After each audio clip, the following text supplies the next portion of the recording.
Hey, tonight we're diving into a story about one of the most dramatic moments in English history. We're going back nearly 1,000 years to discover why it absolutely sucked to be a Saxon during the Norman Conquest. It's a tale of invasion, hardship, and dramatic change that shaped England forever.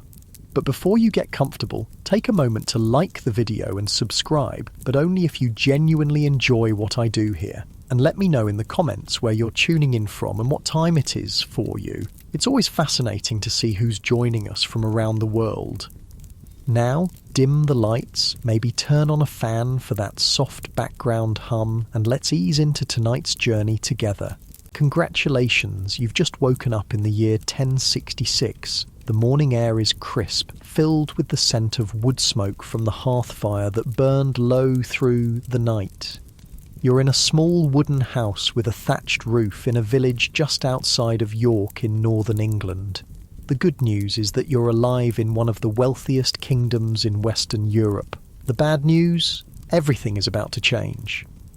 You stretch and rise from your straw-filled mattress that sits on a simple wooden frame. Your woolen blanket was warm enough for the night, but the morning chill makes you reach quickly for your clothing. As a middle-class Saxon, you're not wealthy, but not a poor peasant either. You pull on a linen undershirt, the fabric rough but comfortable against your skin, then add a woolen tunic that reaches to your knees. The cloth was woven by the women of your household during the winter months. Around your waist goes a leather belt with a small knife hanging from it, useful for everything from cutting meat to whittling wood. Your wife is already up, stoking the central hearth fire that serves for both warmth and cooking. The smoke rises toward a hole in the roof, though much of it lingers inside, making your eyes sting slightly. You're used to it, though. The floor beneath your feet is packed earth, scattered with fresh rushes to help keep it clean. Your two children still sleep in the corner on their shared pallet. Hungry? Your wife asks, already knowing the answer. She hands you a wooden bowl of porridge made from oats, sweetened with a precious spoonful of honey. There's no sugar in your world. Honey is the only sweetener available, and it's valuable. You eat using a wooden spoon, savouring the warm comfort of the simple food. Did you hear about the comet? You ask your wife between mouthfuls. Everyone's talking about it. She nods gravely. A bad omen, they say. The old women in the market say it means trouble is coming.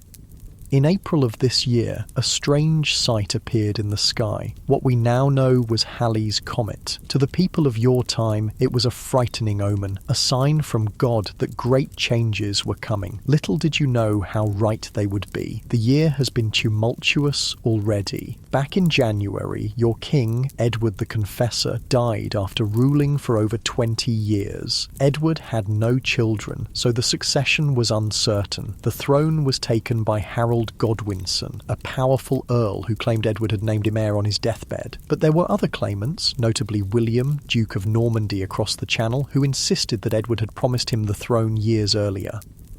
You've heard the news through travellers and merchants who pass through your village. Most people don't really care who sits on the throne in distant London as long as life continues as normal. The king seems far away from your daily concerns of tending your small plot of land, trading at the local market, and ensuring your family has enough to eat. But the whispers of possible invasion have been growing louder. William of Normandy, is descended from Vikings who settled in northern France. The Normans, you've heard, are a fierce people, disciplined, ambitious, and ruthless. Not so different from the Vikings who once raided England's shores, though they now speak French and have adopted many French customs. As you finish your breakfast, you hear the church bell ringing in the distance. It's time to head to your work. You're a blacksmith, a respected position in the village. Your forge stands a short distance from your home, a simple structure with stone walls and an open front where you work with metal every day. "I'll be back by midday," you tell your wife, who nods as she wakes the children for their morning chores. The walk to your forge takes you through your village. It's a collection of similar wooden houses, most with thatched roofs, arranged somewhat randomly along a dirt road. There's a small stone church at its centre, the only stone building in sight, and around it the village unfolds organically without the rigid planning that Roman towns once had. People are already stirring, women drawing water from the village well, men heading to the fields, and children feeding chickens or pigs. You exchange greetings with neighbours as you pass. In your Saxon world, community is everything. Everyone knows everyone else. And village life is bound by ties of mutual obligation and assistance. At your forge, you start by rekindling the fire. Today you need to make some nails for a new barn being built and later repair a plough that broke yesterday. It's detailed work that you've mastered over years of apprenticeship and practice. The rhythmic clang of your hammer striking hot metal will soon fill the air.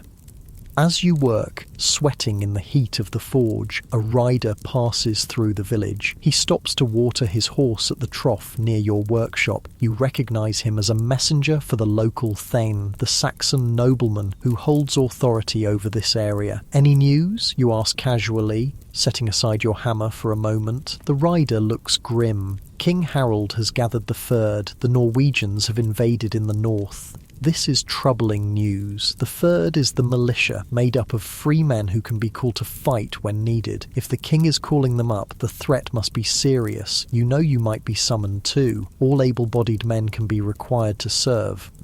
"How soon?" you ask, thinking of your unfinished work and your family. "They've already landed," the messenger says. "Harold is marching north now, and there are rumours that the Norman Duke might use this chance to land in the south. 2 invasions at once. That would be catastrophic." You thank the messenger for the news as he rides on to spread word to the next village. Your day continues with the familiar rhythm of the forge, but your mind is troubled. By midday, you return home to find your wife baking bread in the clay oven outside your house. The children are helping her, the older one kneading dough while the younger gathers sticks for the fire. "The Fyrd has been called," you tell her quietly, so the children don't hear. "Harold of Norway has invaded." Her face pales. "Will you have to go?" "I don't know yet. Perhaps the Then will need me to stay and make weapons instead. As a skilled craftsman, you might be more valuable making swords and arrowheads than wielding them yourself, but nothing is certain." The next few days pass with growing tension. News trickles in from travellers. King Harold marched his army north with incredible speed and confronted the Norwegian forces at Stamford Bridge on September 25th. Against all odds, the English won a decisive victory. Harald Hardrada, the Norwegian king, was killed along with Harold's own rebellious brother, Tostig. A cheer goes up in the village alehouse when this news arrives. England is safe. The Saxon king has proven himself a worthy leader, protecting his people from the invaders. Your relief is short-lived. Just 3 days after the victory at Stamford Bridge, William of Normandy lands on the south coast with a massive invasion force. With the English army exhausted from their forced march north and the battle they've just fought, they now have to turn around and march hundreds of miles south to meet this new threat. King Harold doesn't hesitate. He immediately heads south with his household troops, the elite warriors known as housecarls. These are professional soldiers unlike the Fyrd, which is made up of ordinary men like you. The housecarls are armed with deadly 2-handed battle axes and are feared fighters. As the king marches south, word comes that all able men should join the fight. The Then comes to your village personally, selecting men to join him. To your relief, he agrees that you're more valuable making weapons than carrying them. Your hammer rings with renewed purpose as you forge arrowheads and repair mail shirts late into the night. The village holds its breath, waiting for news. Women gather at the well, sharing worries about their husbands and sons who've joined the Fyrd.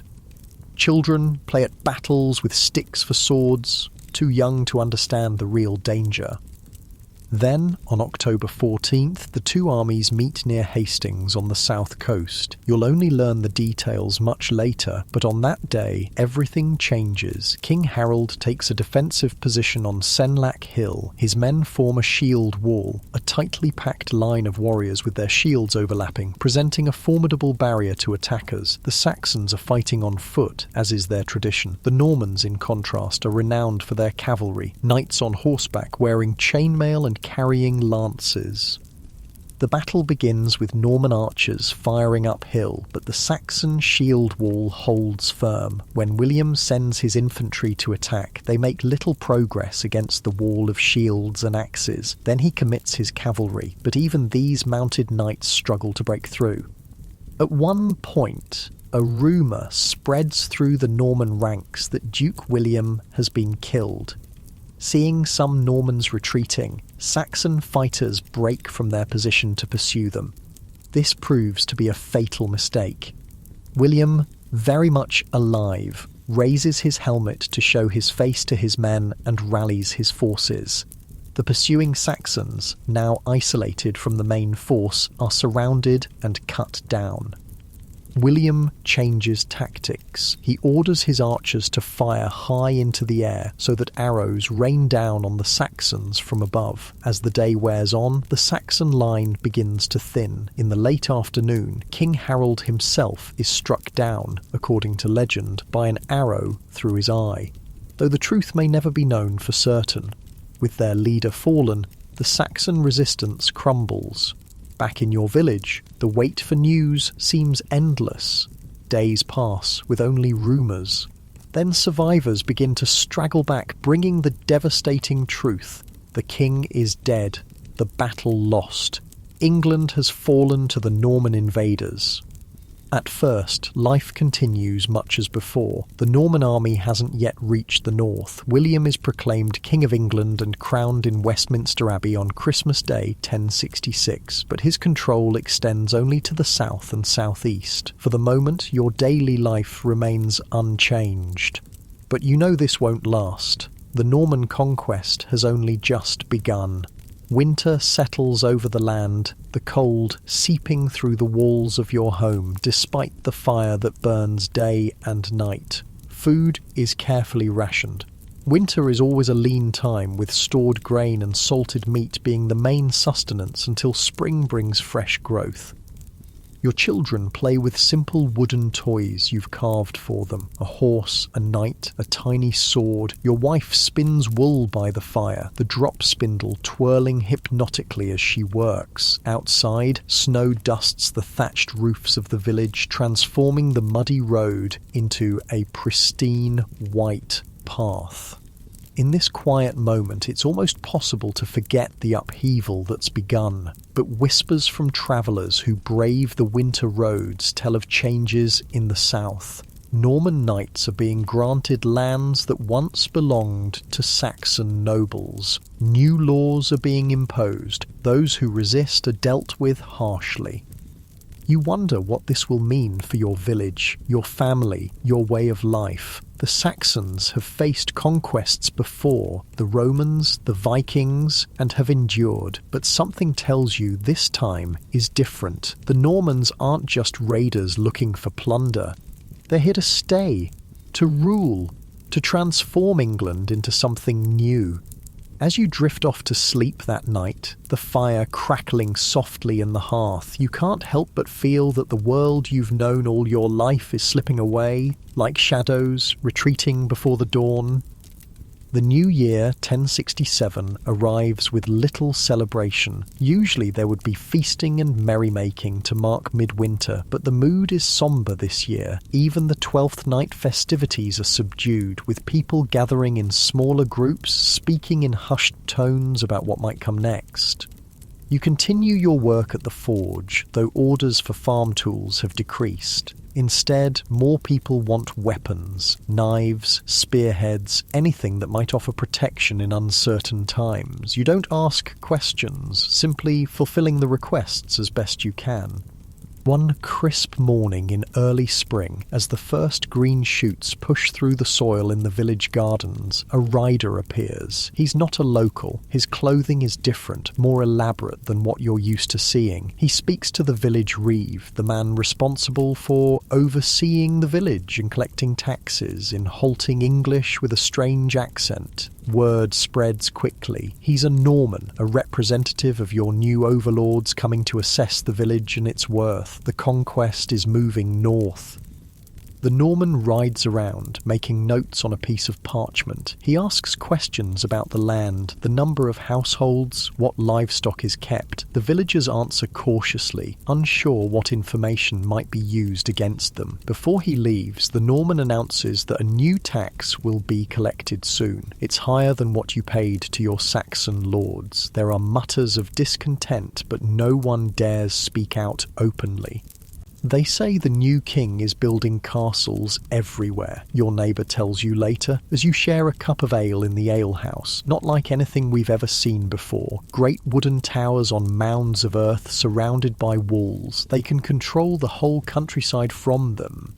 You've never seen a castle. The Saxons built fortified towns, known as burhs, but the Norman castles are something different, centres of military power designed to dominate and intimidate. And they're bringing in new laws too, another man adds. Written in their language, not ours. They say we'll all have to learn French now if we want to get ahead.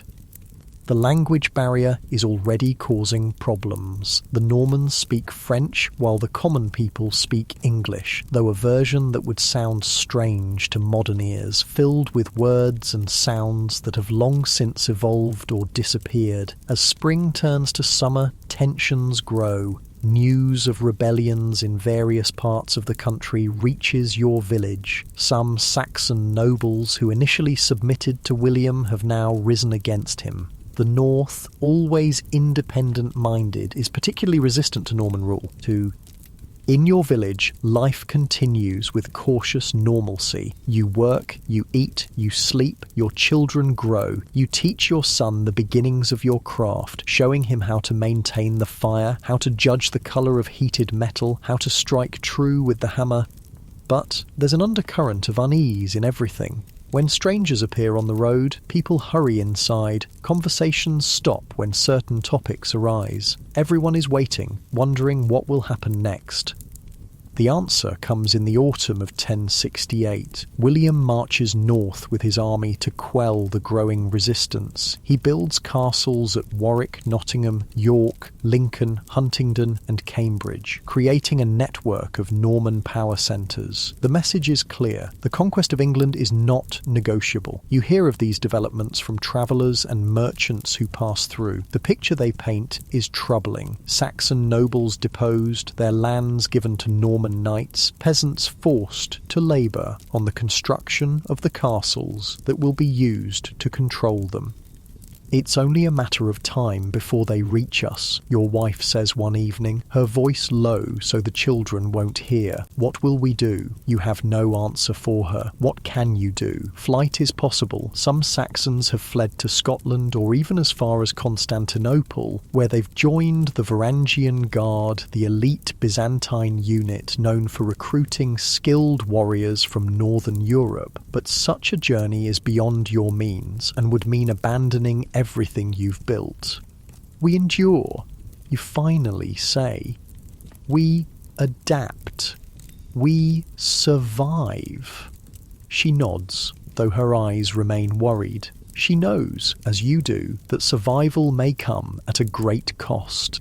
Winter arrives again, harsher than the last. Food is scarce. The disruptions of the past year have affected harvests and the new taxes have left less for ordinary people. In your village, families share what they have, but hollow cheeks and tired eyes become more common as the cold deepens.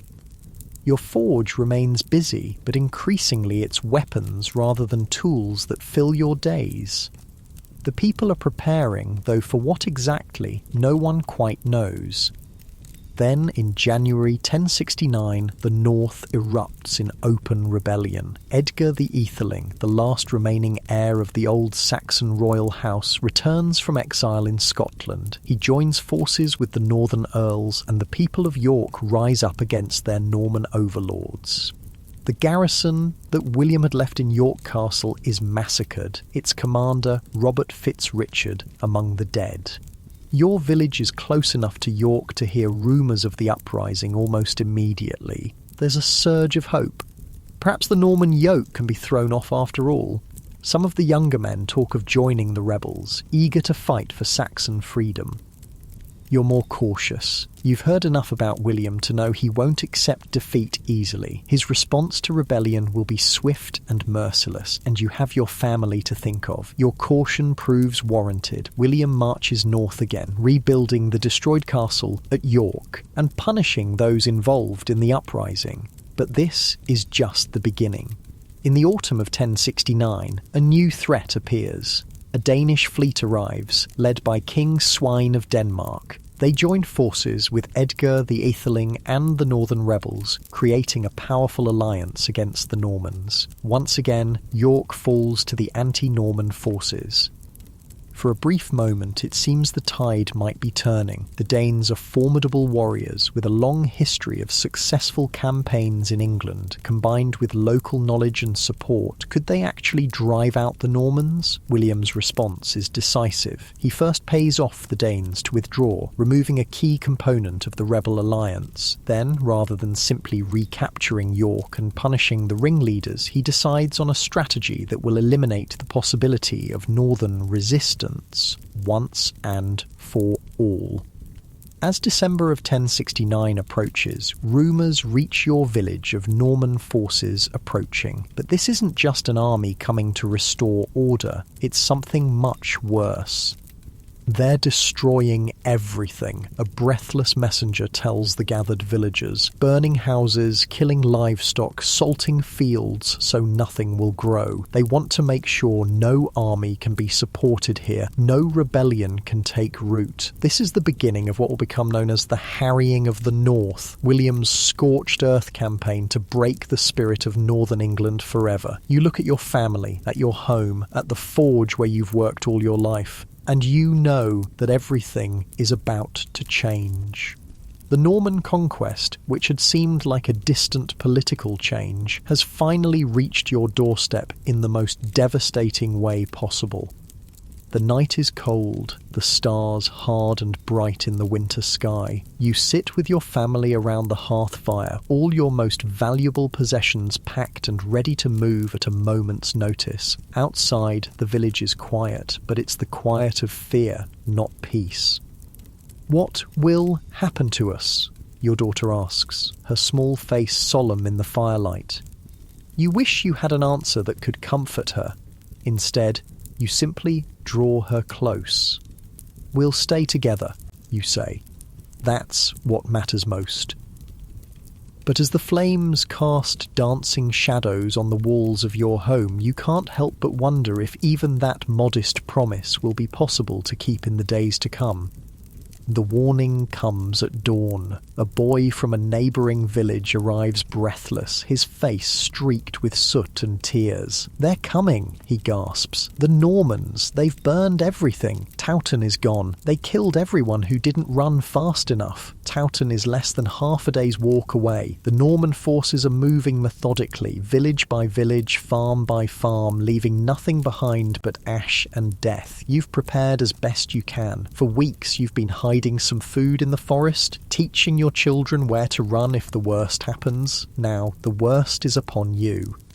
We need to leave, you tell your wife, who is already gathering the small bundles of possessions you've prepared now. There's no time for sentiment. You take only what you can carry. Some food, a knife, a tinderbox, a blanket for each person. Your tools are too heavy to bring, except for a small hammer tucked into your belt. You look at your forge one last time, remembering the years of work, the skills passed down from your father, the legacy you hoped to leave your son. "Papa, hurry!"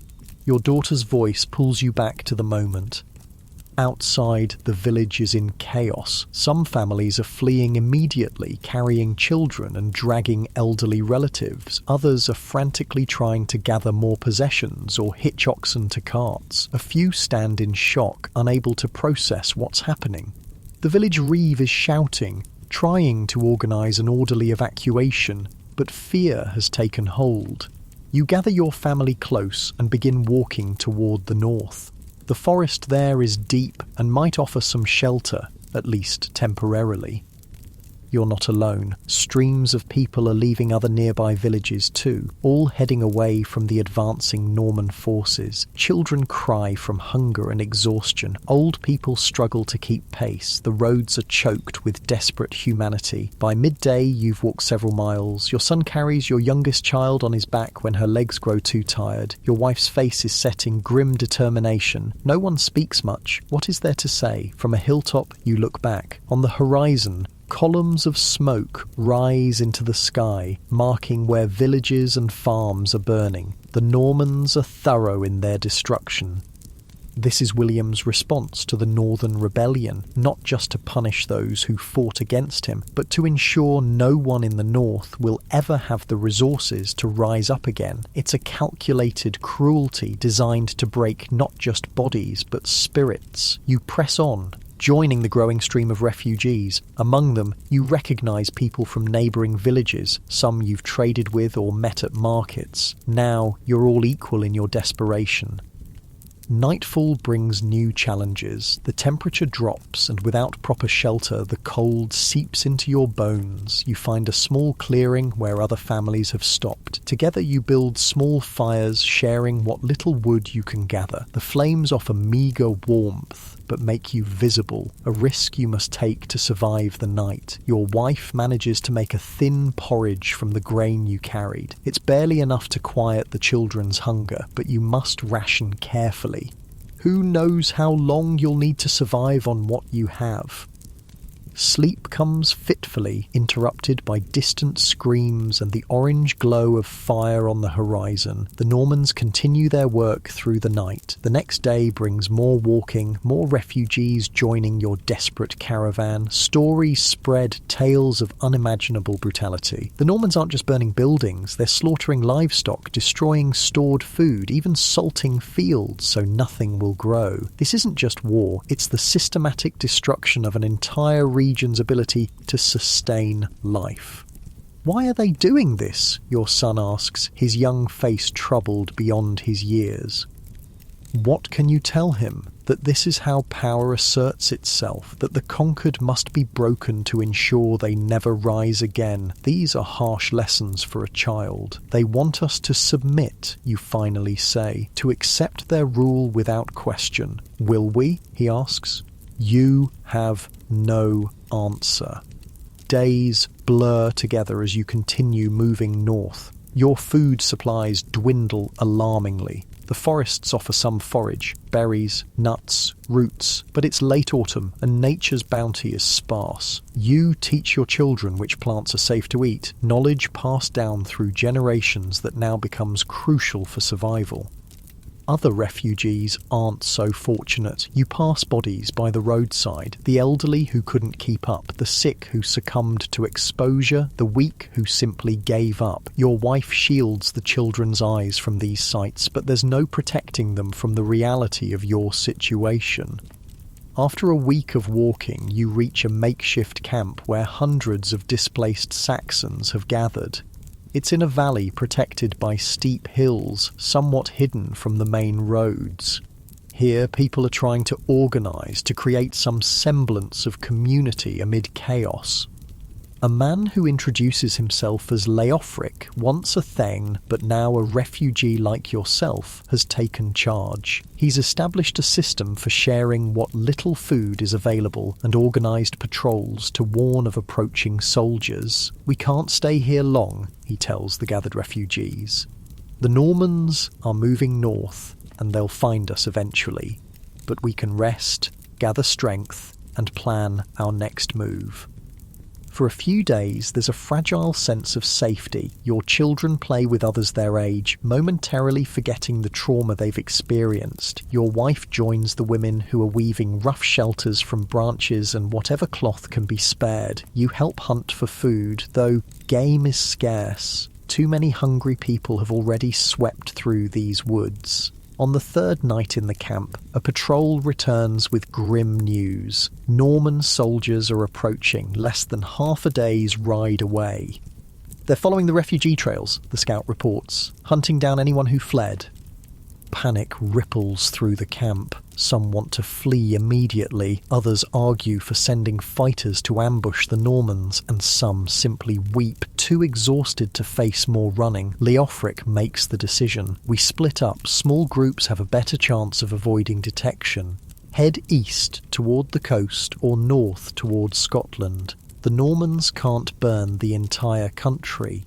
By morning, the camp is dissolving, people heading in different directions in groups of 20 or 30. You join a band heading northeast toward the coast. Perhaps there will be fishing villages there, places to find food and work.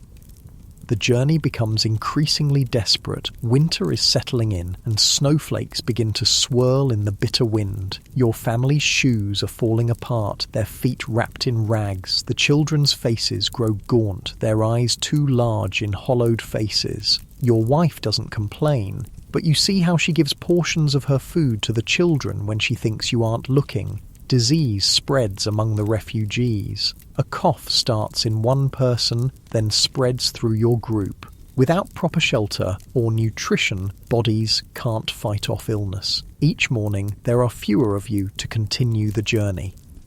One night, huddled beneath a makeshift shelter of branches, your youngest daughter develops a fever. Her small body burns with heat while she shivers uncontrollably. Your wife holds her through the night, singing softly, applying cold cloths to her forehead. You and your son take turns searching for herbs that might help, but in the winter forest there's little to be found. By morning, her fever has broken, but she's weak, barely conscious. You fashion a sled from branches to pull her, knowing she can't walk. We need to find proper shelter, proper food, your wife says, her voice steady despite the fear in her eyes. She won't survive like this. You've been avoiding villages and towns, fearing Norman patrols, but now survival demands risk. The nearest settlement, according to one of your fellow refugees, is a small coastal fishing village about a day's journey away. It's so small the Normans might have overlooked it, the man suggests, though his tone makes clear how unlikely that is. You have no choice. You set out for the village, pulling your daughter on the sled, while your wife and son gather what edible plants they can find along the way. The village comes into view late the next day. From a distance, it seems intact. No burned buildings or destroyed fields visible. Smoke rises from several chimneys, a sign of habitation. Hope flickers to life. With caution, your group approaches. A watchman spots you and calls out an alarm. But it's in English, not Norman French. A good sign. Men appear with spears and bows, regarding your ragged band with suspicion. We seek shelter, you call out. We're refugees from the south. The Normans destroyed our homes. The village headman steps forward, studying your group. How do we know you're not scouts for Norman forces? You gesture to your starving children, your desperate companions.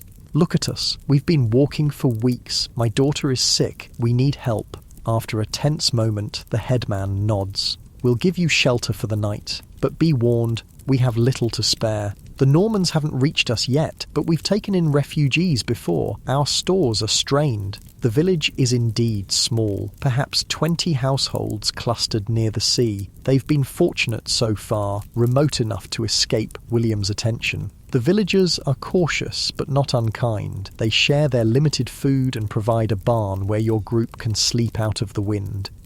An old woman, skilled in healing, examines your daughter. She prepares a tea from dried herbs and honey, coaxing the child to drink it slowly. Rest and food, she prescribes. That's the only medicine that will truly help. For 3 days, you remain in the village. Your daughter's strength begins to return, though she's still weak. The villagers, while generous, are clearly anxious about the strain on their resources. Discussions begin about what comes next. "You can't stay," the headman tells your group bluntly. "We barely have enough to get through winter ourselves." "Where can we go?" someone asks. "The Normans have destroyed everything to the south." "North to Scotland," suggests one man. "King Malcolm has been taking in English refugees. Or we could try to reach a port, find passage to Denmark or Norway," says another. You listen to the discussions, weighing options, none of them good. Your family has survived the immediate danger, but long-term survival remains uncertain. On the fourth day, a fishing boat returns to the village with ominous news. Norman ships have been spotted along the coast. They're methodically checking each settlement, continuing their campaign of destruction. "They'll be here within days," the fisherman warns. The village erupts in frantic activity. Some begin packing to flee, others argue for hiding in the nearby caves until the danger passes, and some suggest trying to negotiate with the Normans. "Negotiate?" scoffs a refugee who arrived before your group. "You don't understand. They're not looking for submission. They're erasing us. The land matters to them, not the people on it. You gather your family and the few possessions you've managed to keep. Your daughter is still weak but can walk short distances. The decision feels impossible. Stay and risk Norman brutality, or flee into the winter landscape with few supplies and no destination. In the end, you choose to move on. A group of about 40 people, including locals and refugees, decide to head north towards Scotland. The journey will be hard, especially in winter, but at least there's the promise of sanctuary at the end. Before you leave, the village healer gives your wife a small pouch of dried herbs for your daughter. "For strength," she says. "And this?" She presses a small wooden amulet into your hand. "For protection." The amulet is carved with an intricate knot pattern, an old Saxon design meant to ward off evil. You're not sure if you believe in such things, but you accept it gratefully and hang it around your daughter's neck. Your group departs at dawn, moving along coastal paths when possible to avoid the worst of the inland snow. The going is slow, with children and elderly members struggling to keep pace, but there's a grim determination now, Scotland or death, with no middle ground. 2 days into this new journey, your lookouts spot a Norman patrol, mounted knights accompanied by foot soldiers, moving along the main road that parallels your route. Everyone freezes, ducking behind whatever cover is available. The Normans are less than a quarter-mile away, close enough that you can hear the jingle of their equipment and catches of their conversation in French. They appear to be heading toward the fishing village you just left. A terrible weight settles in your chest. Those who chose to stay behind, what will happen to them? You think of the old healer who helped your daughter, the fisherman who warned of the approaching threat, the children who played with yours during your brief respite. But there's nothing you can do. Your own family's survival must be your priority now.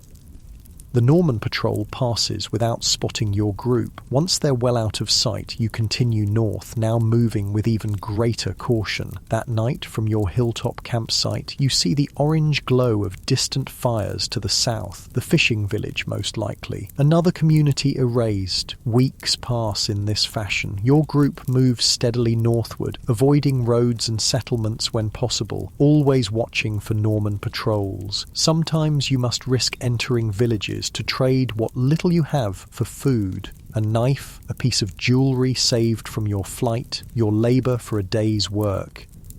The reception varies. Some villages welcome you, sharing what they can spare. Others drive you away, fearing that helping refugees will bring Norman attention down upon them. You can't blame them. Fear makes people cruel. Winter deepens. The snow lies thick on the ground, making travel exhausting. Food becomes increasingly scarce. Your group hunts when possible, but game is limited and you're competing with wolves and other predators made bold by hunger. Despite your best efforts, people begin to die. An elderly man simply doesn't wake one morning, frozen in his sleep. A young mother who has been giving her food to her children collapses from starvation. A teenage boy steps through thin ice while crossing a stream and develops a fever that takes him within days. Each death diminishes your group, not just in numbers, but in spirit. You hold your family closer, watching with growing fear as your children's ribs become more visible beneath their skin, as your wife's face grows more hollow. Then, one bitterly cold morning, your scouts return with unexpected news. A Norman castle lies ahead, blocking the most direct route north. This is something new. Unlike the wooden Motte and Bailey castles hastily erected after the initial conquest, this is a more permanent structure being built of stone. It commands the valley that offers the easiest passage through the hills, a strategic choke point that will allow the Normans to control movement in the region. We'll have to go around, Leofric decides, through the high passes.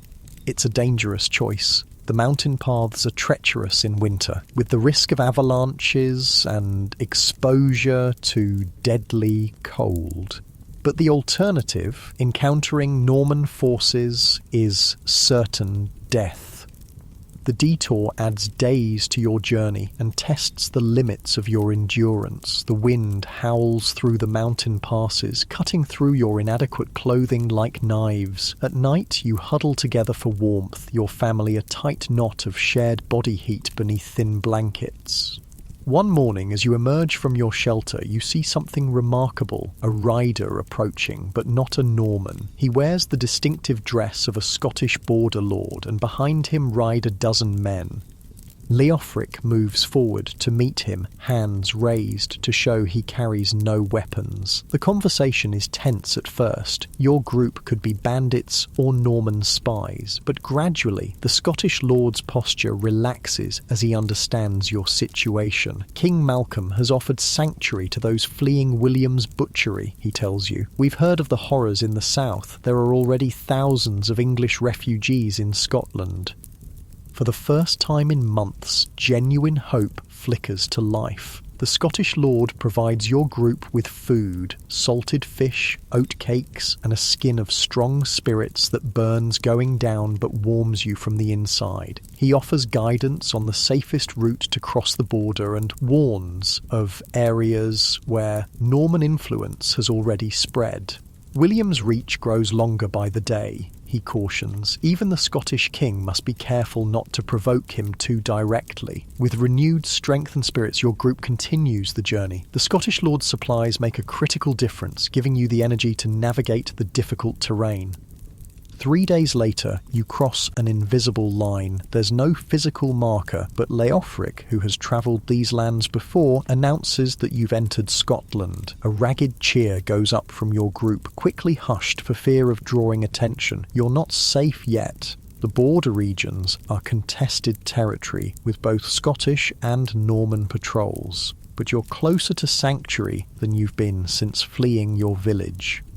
The landscape begins to change, becoming more rugged and mountainous. Villages here speak a different dialect, a mix of English, Norse and Celtic languages that's difficult to understand, but the people are cautiously welcoming, especially when they learn you're fleeing the Normans. Many of your countrymen have passed this way, an innkeeper tells you when your group stops to barter for food. The king has settled some on royal lands, others have joined his army. He's happy to have experienced Saxon warriors. This news brings mixed feelings. Sanctuary is available, but at what cost? Will you become a soldier in a foreign army? A tenant farmer on a Scottish lord's land? What future can you build for your children? These questions occupy your mind as your group continues toward Edinburgh, where, you're told, representatives of the king are coordinating the settlement of English refugees. The journey remains hard, but there's a difference now. You're moving towards something, not just away from destruction. Your wife notices the change in you. You're standing straighter, she observes one evening as you make camp. We might survive this, you reply, almost afraid to voice the hope aloud. She takes your hand, her fingers thin but strong. We already have. You look at your children gathering firewood nearby.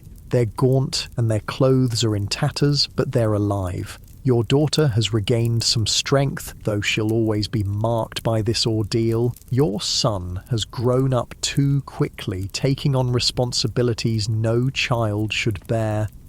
But they've survived the harrying of the North, William's campaign of systematic destruction that will leave Yorkshire and surrounding counties devastated for generations. The Domesday Book, which will record England's lands and resources some 20 years in the future, will still list much of Yorkshire as waste, the bureaucratic term for land producing no tax revenue, because it's been destroyed or abandoned. You don't know this yet, of course. You only know that your world has been shattered, that you've been driven from the land of your ancestors, forced to seek refuge in a foreign kingdom.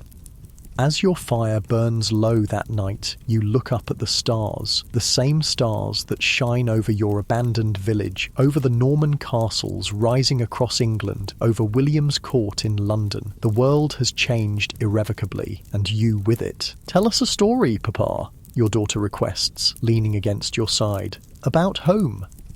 So you begin to speak, describing the village as it was before the Normans came, the houses with their thatched roofs, the church where you celebrated festivals and marked the passing seasons, the forge where you worked metal into tools and weapons. You speak of neighbours and friends, of harvest festivals and winter celebrations, of the rhythms of a life now lost. Your children listen, their eyes growing heavy with sleep. This is important, you realise. These memories, these stories, they connect your children to their heritage, to the England that existed before the conquest. The Normans may take your land, your home, your livelihood, but they cannot take these stories unless you let them die. So you commit to remembering, to passing on what came before. It's a small act of resistance, but perhaps the most important one available to you now. As your children drift off to sleep, your wife speaks softly. "What will we do in Scotland?" You consider the question. "I still have my skills. People always need a blacksmith." She nods. "And I can weave, spin, sew. We'll build something new." "Something new," you echo, looking into the darkness beyond your small fire. "But we won't forget what was lost." In the distance, a wolf howls, a lonely sound that perfectly captures the mixture of grief and determination you feel. You've survived William's attempt to break the North, but at terrible cost. Now comes the challenge of building a new life from the shattered pieces of the old. You add another branch to the fire, watching the sparks rise toward the star-filled sky. Tomorrow will bring new challenges, but for now, your family is together and moving towards safety. In these dark times, perhaps that's as much as anyone can hope for. As sleep begins to claim you, you hold tight to that thought, a small flame of hope in the long, cold night of the Norman conquest.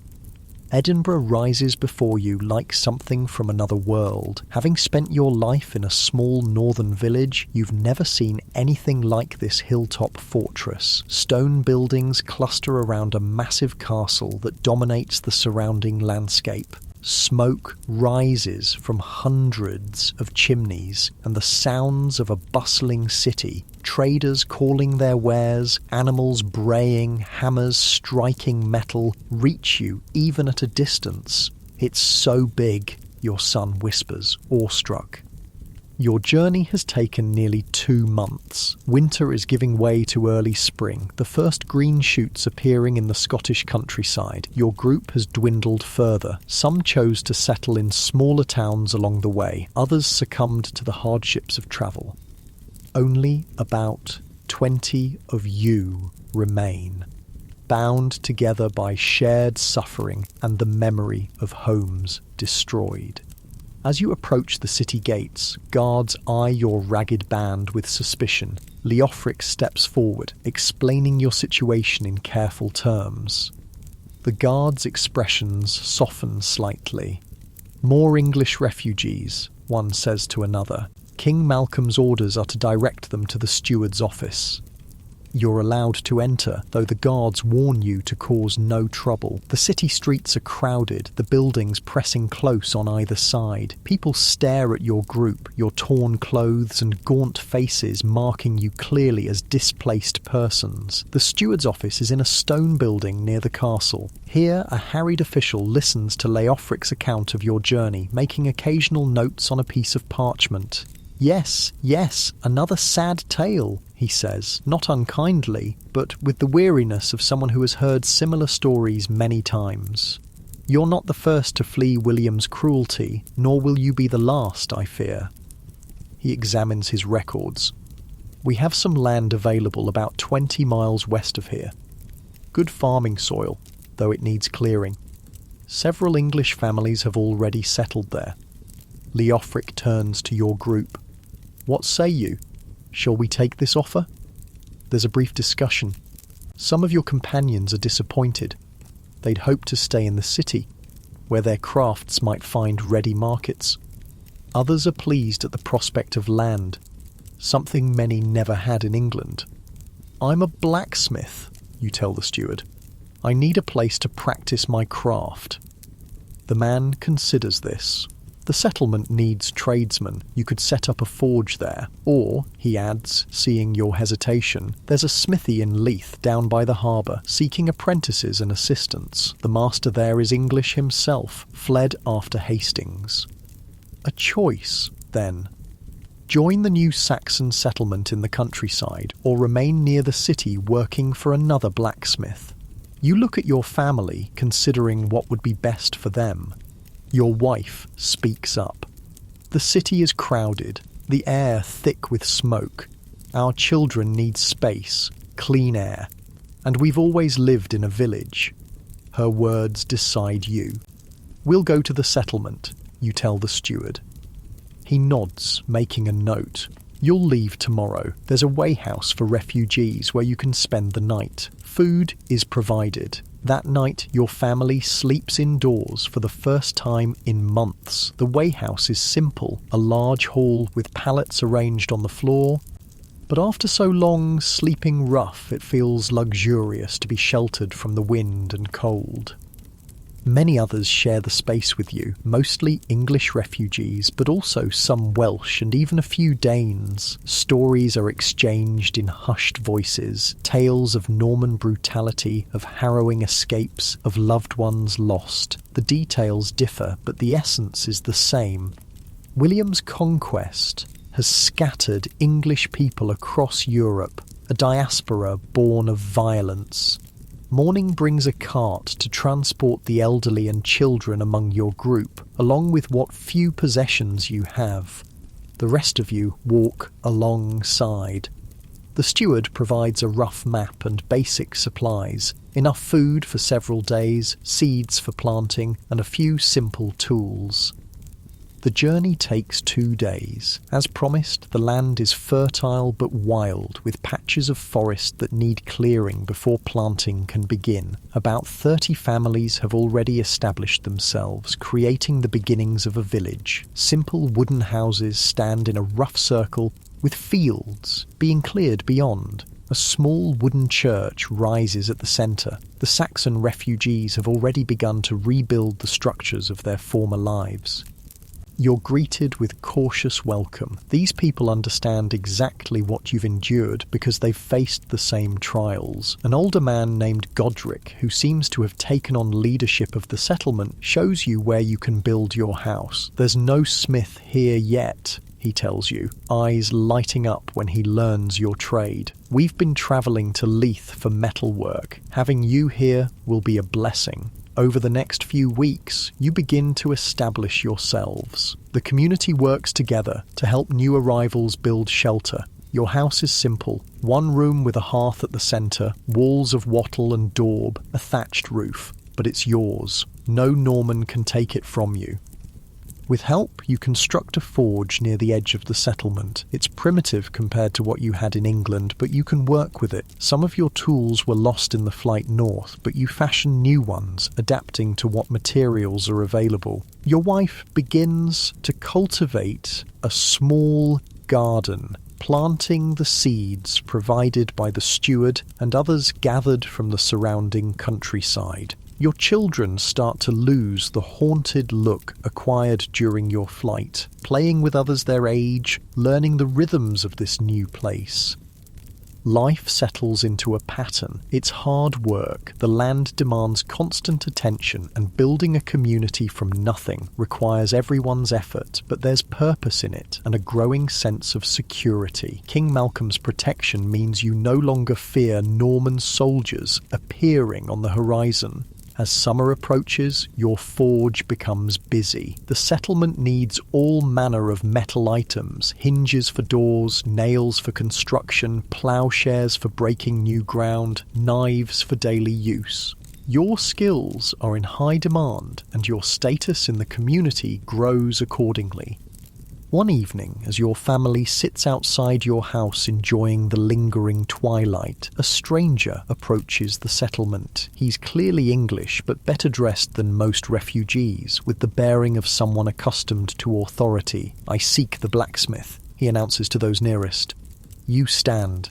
"I'm the smith here." The man approaches, studying you with interest. "I'm Edgar. Some call me Etherling." A murmur runs through the onlookers. This is the last prince of the Saxon royal line. The man who might have been king had Harold Godwinson not taken the throne, the leader of multiple rebellions against William. "What brings you to our humble settlement, Lord?" you ask, uncertain how to address such a figure. "I travel between the English communities in Scotland, keeping connections alive," his voice lowers, "and gathering support for the day when we might return. This catches your attention." "Return? To England?" Edgar nods.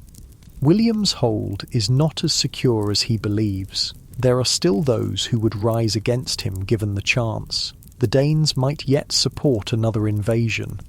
The prospect stirs something in you, a flicker of hope that your exile might not be permanent, that someday you might see your homeland again. But the memory of the harrying tempters this hope with caution.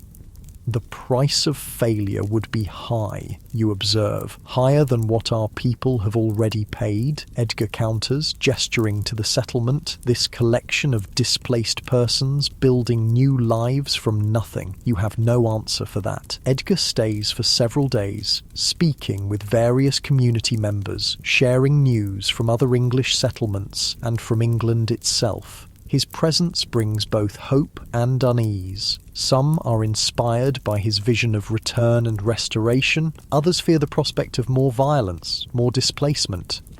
After he leaves, the settlement buzzes with discussion of his visit. Some young men speak openly of joining any future fighting force. Others, particularly those with young families, express skepticism about risking their new security. You find yourself torn. England is your homeland, the place where generations of your ancestors lived and died. The thought of never seeing it again causes a deep ache, but you've also witnessed the devastation wrought by William's forces. Is it worth risking everything again? Your wife senses your turmoil.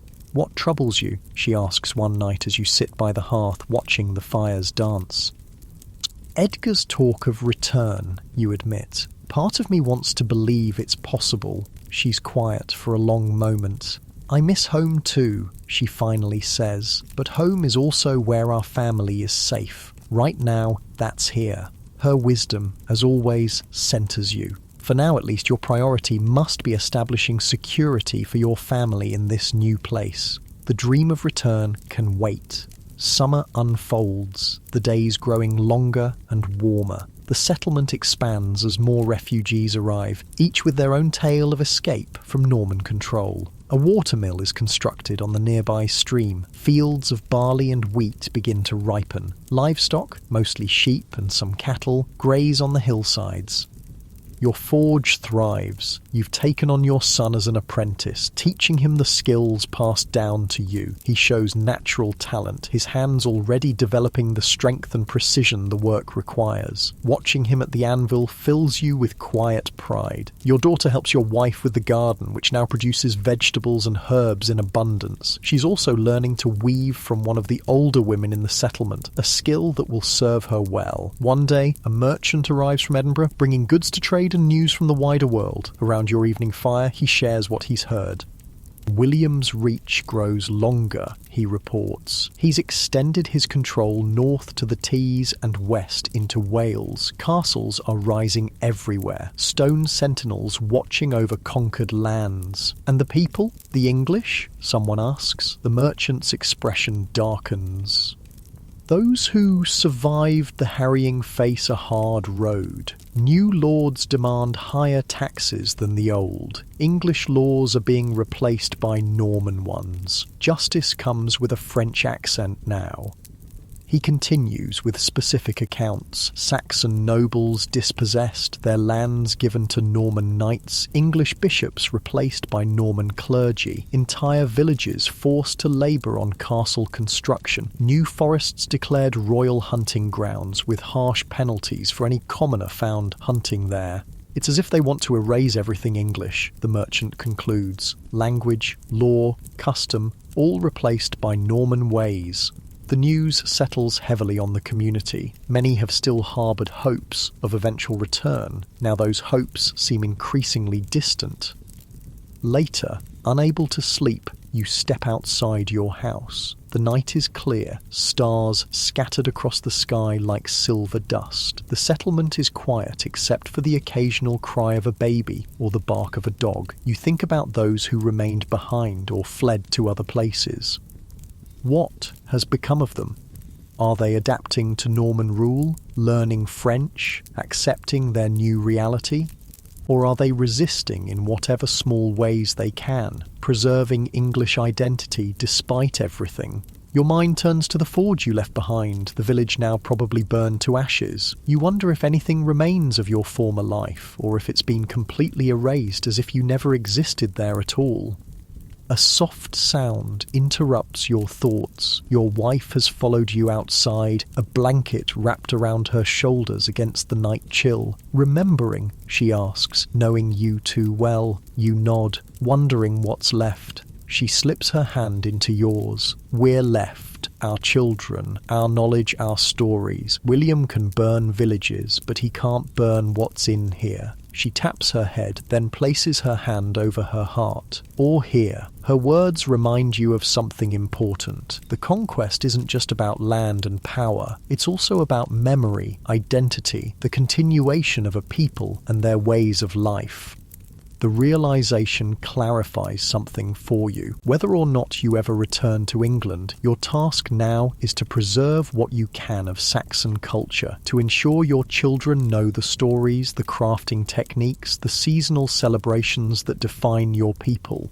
The next day you begin to act on this understanding. In the evening, after work is done, you gather not just your children, but others from the settlement as well. You tell stories of England before the Normans came, tales of Saxon kings and heroes, of festivals and customs of the land as it was.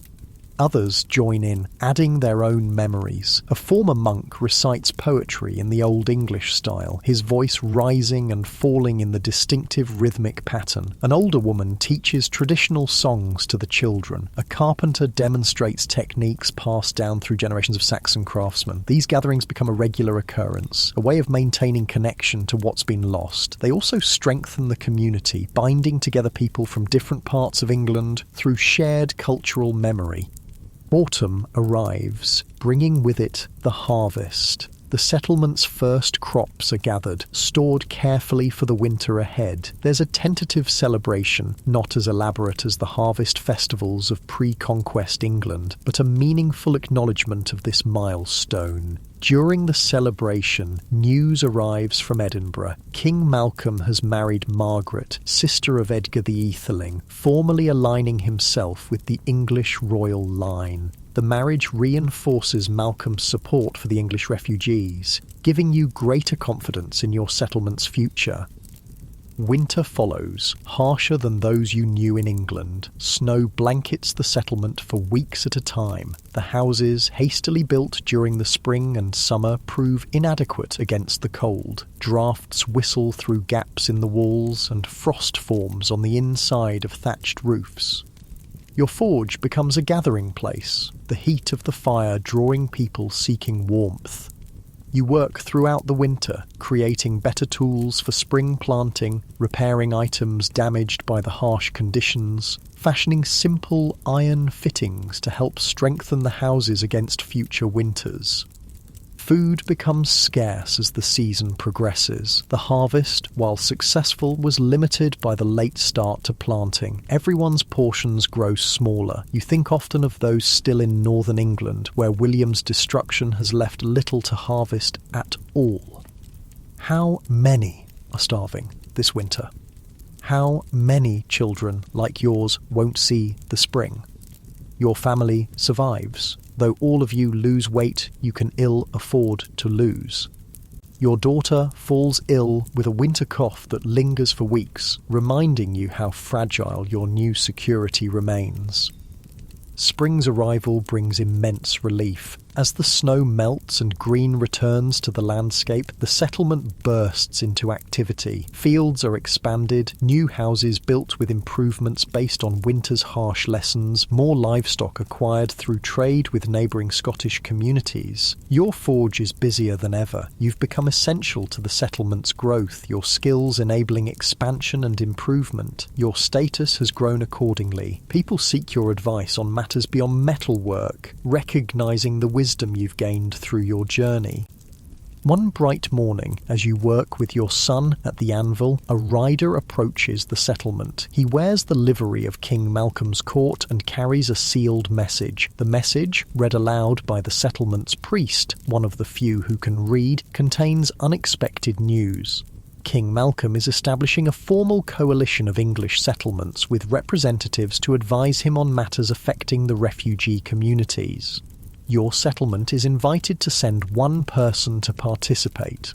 To your surprise, the community chooses you as their representative. You have a steady head, Godric explains, and you understand both what we've lost and what we're building here.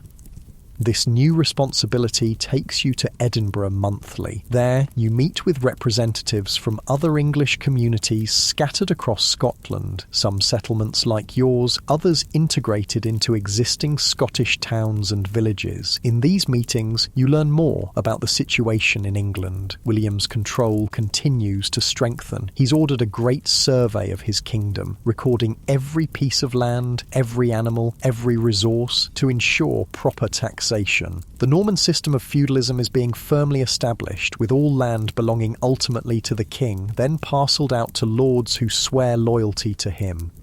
You also hear stories of resistance. Not all English have accepted Norman dominance quietly. In the fens of East Anglia, a rebel named Hereward continues to defy William's forces, using the marshy landscape to his advantage. In other places, there are smaller acts of defiance, refusing to learn French, maintaining English customs despite Norman disapproval, preserving Saxon stories and songs. These accounts both inspire and trouble you. The courage of those who resist deserves admiration, but you've seen firsthand the brutality of Norman reprisals. Each act of defiance risks bringing down more suffering on communities already struggling to survive.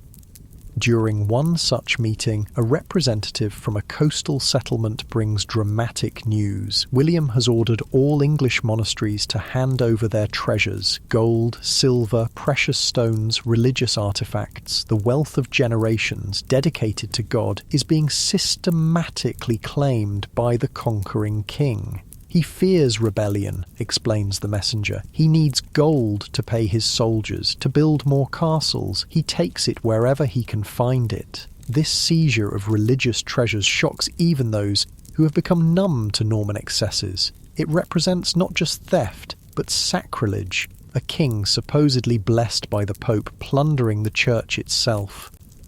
Is there nothing sacred to him? Someone asks in dismay. The question lingers with you as you return to your settlement. William's conquest seems to know no limits, respecting no tradition, no boundary. What began as a disputed succession has become the systematic dismantling of English society and its replacement with something foreign. Yet life continues. Your settlement grows more established with each passing season. New children are born, the first generation of English who will know Scotland as their home. Houses are improved, fields expanded, trade relationships established with neighbouring communities. Your own family finds a measure of prosperity. Your forge produces not just utilitarian items now, but also decorative pieces that fetch good prices in Edinburgh's markets. Your son has become a skilled smith in his own right, working alongside you as a partner rather than an apprentice. Your daughter has married a young man from another English settlement, bringing the two communities closer together. One summer evening, as you sit outside enjoying the lingering daylight, your wife beside you and your settlement thriving around you, you find yourself reflecting on the journey that brought you here. The pain of losing your home remains, a dull ache that never quite disappears. You still dream sometimes of your village as it was, waking with a sharp pang of loss. But alongside that pain is something else, pride in what you've built from nothing, satisfaction in the community you've helped create. Do you still think about going back? Your wife asks, somehow following the path of your thoughts as she often does. You consider the question carefully. I think about what was, you admit. But this is our home now. She nods, understanding the complexity of your feelings. Our grandchildren will know England only from our stories. The realization strikes you with unexpected force. Your grandchildren and all the generations that follow will be shaped by this displacement. They will be neither fully English nor fully Scottish, but something new formed in the crucible of conquest and exile. Then we must tell the stories well, you say, so they know where they came from, even as they build something new. As twilight deepens, you watch the life of your settlement, children playing, adults finishing the day's work, smoke rising from cooking fires. This wasn't the life you envisioned, but it's the one you fought to create from the ashes of William's destruction. The conquest has changed everything, not just for you and those who fled, but for those who remained as well. England itself is being transformed, its language, laws, architecture and power structures all remade in the Norman image, yet something essential remains, carried in the hearts and minds of people like you. The England that existed before 1066 hasn't been completely erased. It lives on in this Scottish settlement, in the fens where Hereward fights, in quiet villages where old women still tell Saxon tales to children in the Old English tongue. William has conquered the land, but not the spirit of its people. That endures, adapting and persisting, waiting for the day when Saxon and Norman might eventually blend into something new, neither fully one nor the other, but a culture forged in the fire of conquest and survival. As night falls fully, stars appearing in the northern sky, you take your wife's hand and head inside to your simple home. Tomorrow will bring more work, more challenges, more small steps toward building a future. For now, that's enough. The Norman conquest has forever changed what it means to be English, but here, in exile, you remain defiantly, unmistakably Saxon. 3 years have passed since you fled north. Your settlement in Scotland has grown from a desperate collection of refugees into a proper village. Wooden houses with carefully thatched roofs stand in orderly rows. Fields of barley, wheat and oats surround the settlement, broken by small orchards and vegetable gardens. Sheep graze on the hillsides, providing wool that the women spin and weave into cloth. Your forge has expanded. No longer just a simple shelter, it's now a proper workshop with an apprentice besides your son, a young Scottish boy eager to learn the blacksmith's craft. The ironwork you produce is known for its quality throughout the region, bringing traders from as far as Edinburgh to commission pieces. Life has found a rhythm, the acute pain of displacement gradually transforming into a dull ache of nostalgia. You still think of your English village, but increasingly this Scottish settlement feels like home. On a crisp autumn morning, as you work the bellows to heat your forge, a rider arrives in the village. He's English by his dress and speech, travel-worn and urgently seeking the village council. Word spreads quickly. He brings news from across the border. The villagers gather in the small wooden church that serves as both place of worship and meeting hall. The messenger stands before you all, removing his cap as he addresses the assembly. "I bring news of England," he announces. "Hereward the wake has fallen, the fens have been conquered." A murmur runs through the crowd. Hereward, the Saxon nobleman who maintained resistance in the marshy fenlands of East Anglia, had become a symbol of hope for many English. His guerrilla campaign against Norman rule had lasted years longer than anyone thought possible. Now, it seems, even this last pocket of resistance has been crushed. How? Someone asks. William built causeways through the marshes, the messenger explains. His knights could finally reach Hereward's island stronghold. Some say Hereward escaped and lives still, but his forces are scattered. The rebellion is over. The news settles heavily on the assembly. It marks the end of something, the final extinguishing of organised Saxon resistance within England itself. And the Norman hold? Godric asks what many are thinking. It's secure now? The messenger nods grimly. William's grip tightens by the day. Castles rise in every shire. Norman lords rule where Saxon thegns once held sway. French is spoken in court, in church, among the powerful. He pauses, but there's more. William has ordered a great accounting of all England. Every hide of land, every ox, every pig, every beehive. They call it the Domesday Book. This new information causes confused muttering. What purpose does this serve? Someone asks. Taxation, the messenger replies simply. William wants to know exactly what his conquest is worth, down to the last penny. No resource will go untaxed, no wealth unclaimed. After the assembly disperses, discussions continue throughout the village. The news confirms what many have suspected. There will be no quick return to England, no restoration of the old order. William's conquest is complete and systematically reinforced through architecture, law, language, and now this unprecedented survey of resources.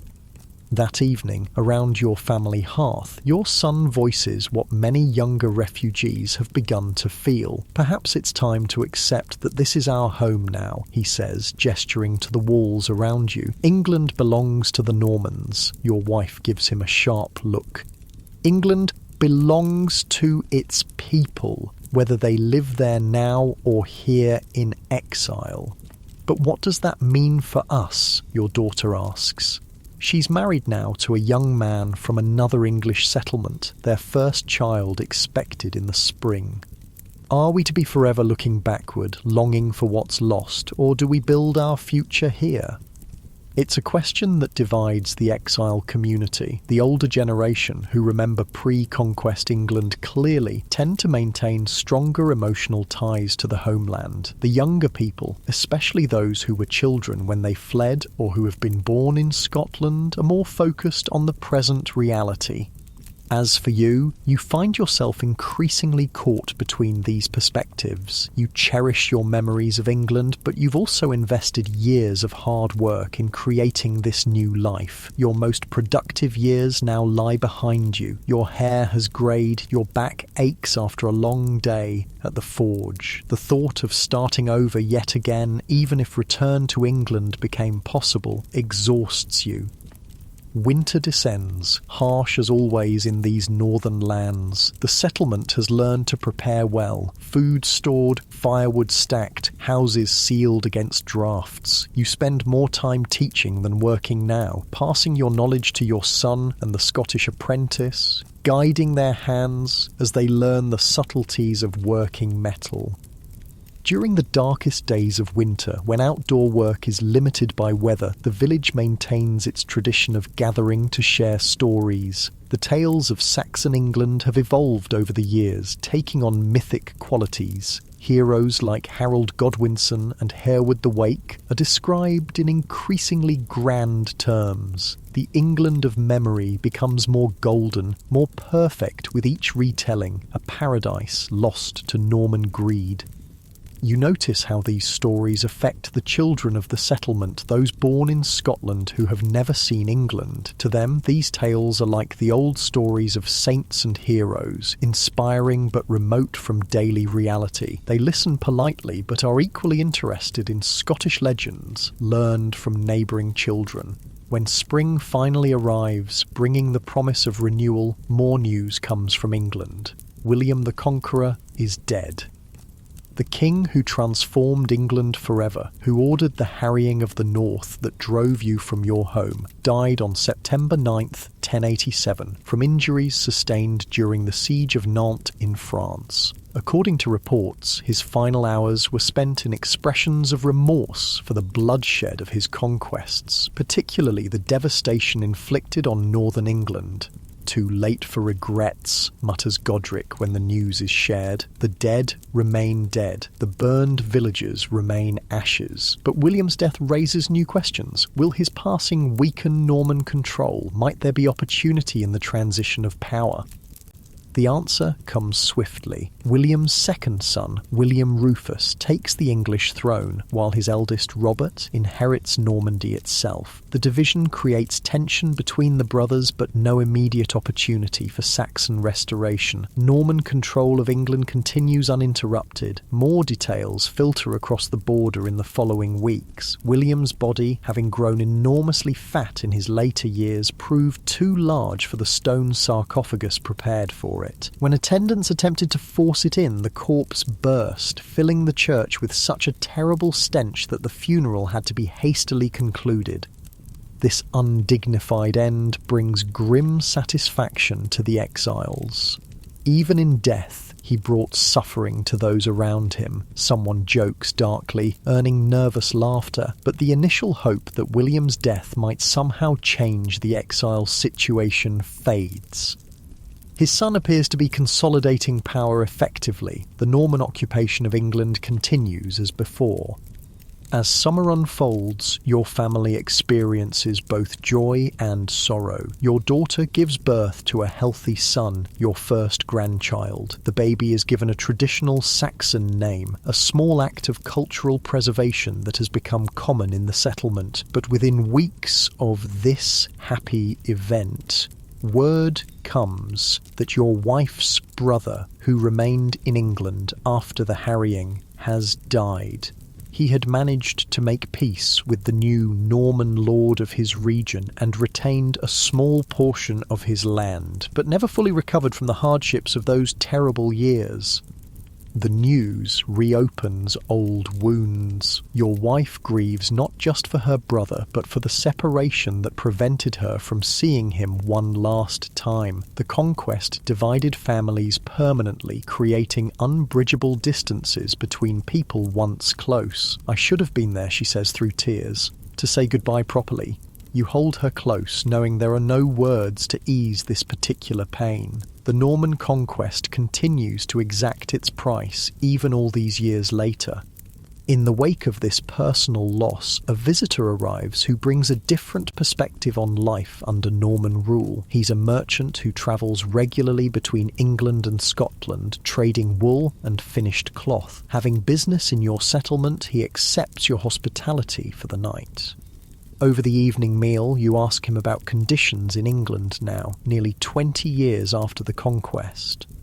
"It depends greatly on where one looks," he replies thoughtfully. "In the north, where William's harrying left such devastation, recovery has been slow. Fields that once produced grain still lie fallow. Village sites remain abandoned. The Domesday Survey records them simply as waste, worthless for taxation. This confirms what you've heard from other sources. The destruction inflicted on Yorkshire and surrounding counties was so complete that its effects would linger for generations.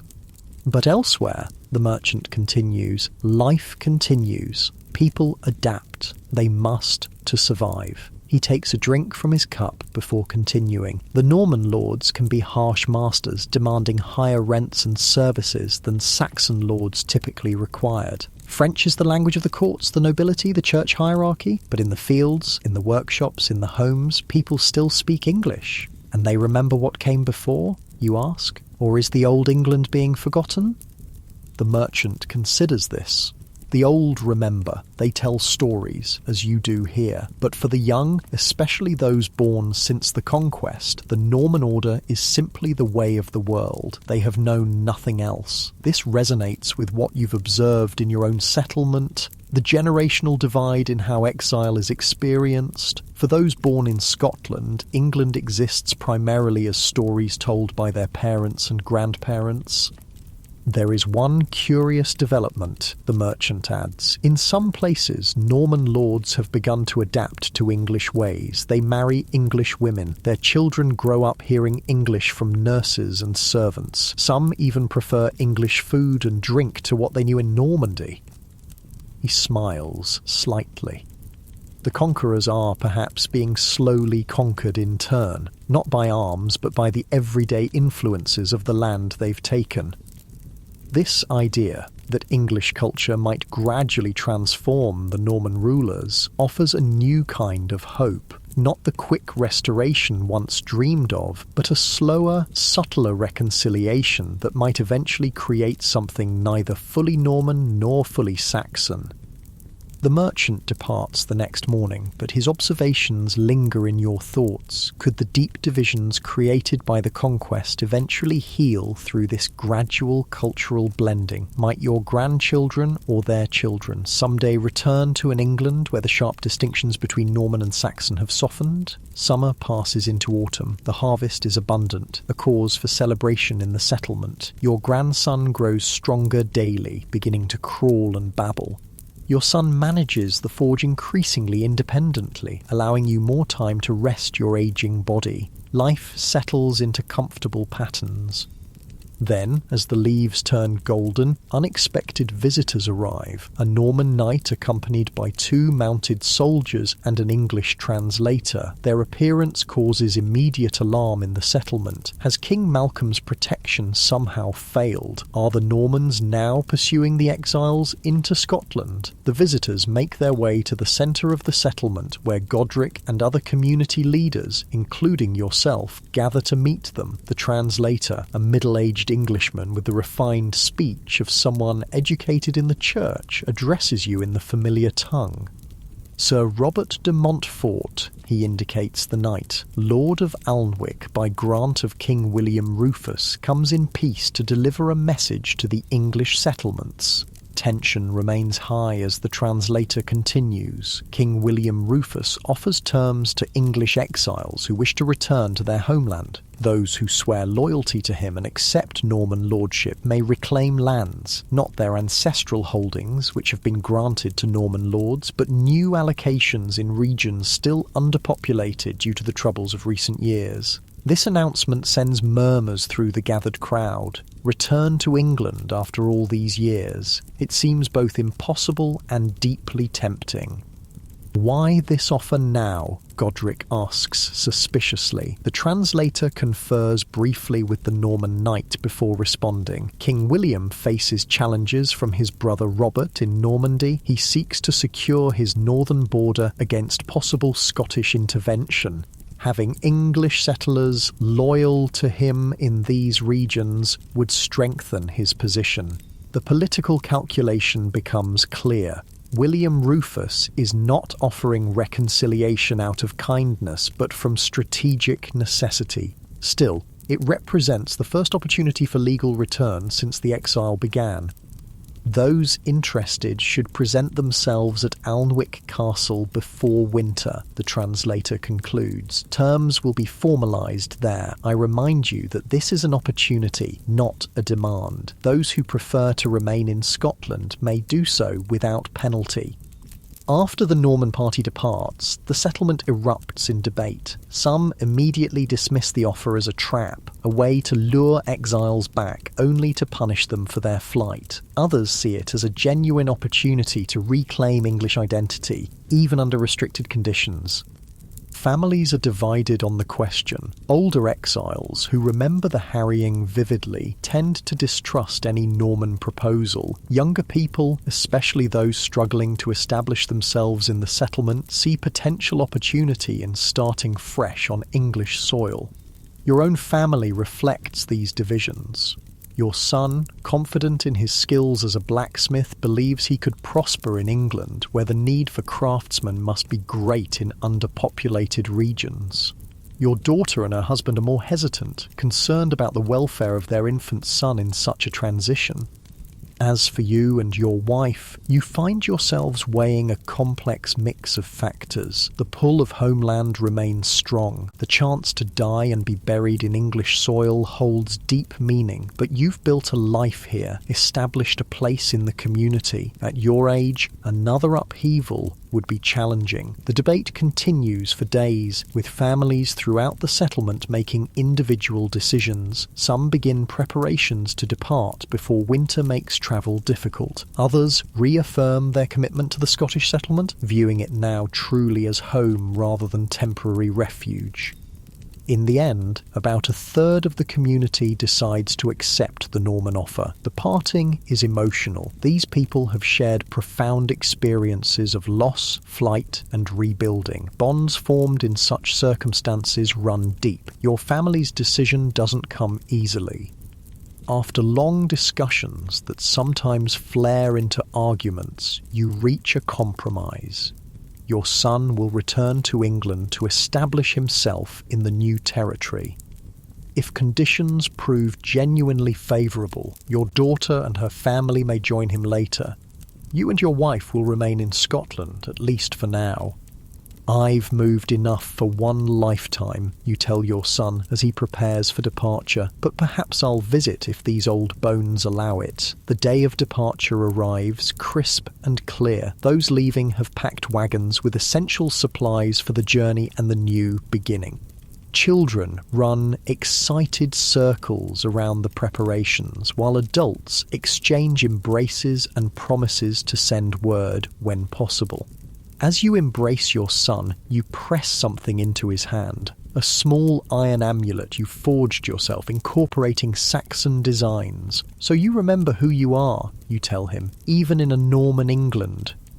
He fastens it around his neck, the metal gleaming against his skin. I'll never forget, he promises, and I'll teach my children when I have them. Then he mounts his horse, a significant purchase made with the proceeds from selling his share of the forge to the Scottish apprentice, and joins the departing group. You watch until they disappear around the bend in the road, your wife's hand tight in yours, both of you wondering if you'll ever see your son again. Winter arrives, wrapping the settlement in snow and silence. Your forge continues to operate, though less actively than before. Your former apprentice, now a partner, handles most of the physical work while you supervise and advise. Your days develop a new pattern, mornings at the forge, afternoons with your daughter and grandson, evenings by the fire with your wife, sharing memories and simple companionship. As midwinter approaches, you find yourself reflecting on the journey that brought you here. The Norman conquest shattered your world, driving you from your home, forcing you to rebuild from nothing. The suffering was immense, the losses incalculable. Nothing could ever fully compensate for what William's armies took from you and countless other English people. Yet here you sit, in a warm house built by your own hands, your daughter and grandson thriving nearby, your wife still by your side after all these years of hardship. You've helped create a community that preserves elements of English culture that might otherwise have been lost. Your skills have been passed to a new generation that will carry them forward. It wasn't the life you would have chosen, but facing unimaginable disruption, you and your fellow exiles found ways to endure, to adapt, to create meaning amid displacement. There's a quiet victory in that, though few would recognize it as such.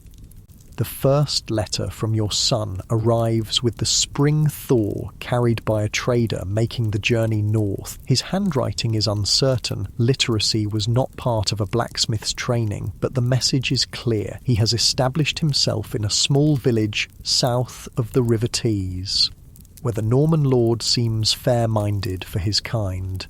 His skills are in demand, and he's been granted a small plot of land to build a forge and home.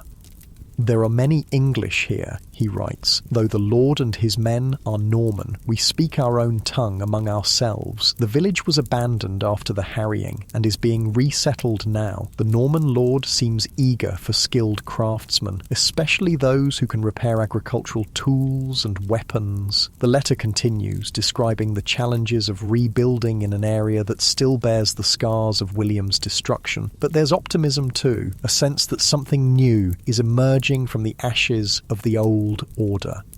It is strange to walk English soil again, your son concludes, both familiar and foreign at once. I think of you often and hope you may visit when summer makes travel easier. You read the letter aloud to your family that evening. Your daughter listens intently, clearly weighing whether her family might eventually join her brother. Your wife says little, but you notice her wiping tears when she thinks you aren't looking. As for yourself, you feel a complex mixture of emotions, pride in your son's resilience, curiosity about this new Norman-ruled England he describes, lingering anger at the forces that necessitated this separation, and, despite everything, a persistent longing for the homeland you once knew. Later that night, unable to sleep, you step outside your house. The Scottish sky stretches vast above you, stars scattered across its darkness like silver filings on a smith's workshop floor. The air carries the first hints of spring, a subtle softening that promises renewal.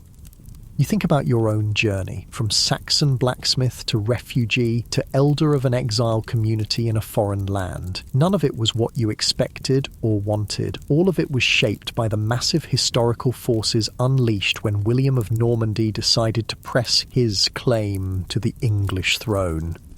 Yet standing here, you realise something important. The Norman conquest changed everything, but it didn't end everything. English life continues, both here in this Scottish settlement and back in England itself, where your son now works metal as generations of your family did before him. The language, customs and skills that define your people have survived, adapting to new circumstances while maintaining essential connections to the past. William's armies could burn villages, destroy crops, and slaughter livestock.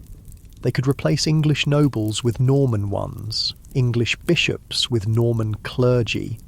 They could impose new laws, new language, new systems of land ownership and obligation. But they couldn't erase the deeper currents of culture and identity that flow through generations. Those continue, sometimes underground, sometimes altered by contact with new influences, but never fully extinguished. As you turn to go back inside, to the warmth of your home and the comfort of your wife's presence, you feel a curious sense of peace settling over you. Not because the pain of displacement has disappeared, it never will, but because you've come to understand that your story is part of something larger that continues unfolding even beyond your lifetime.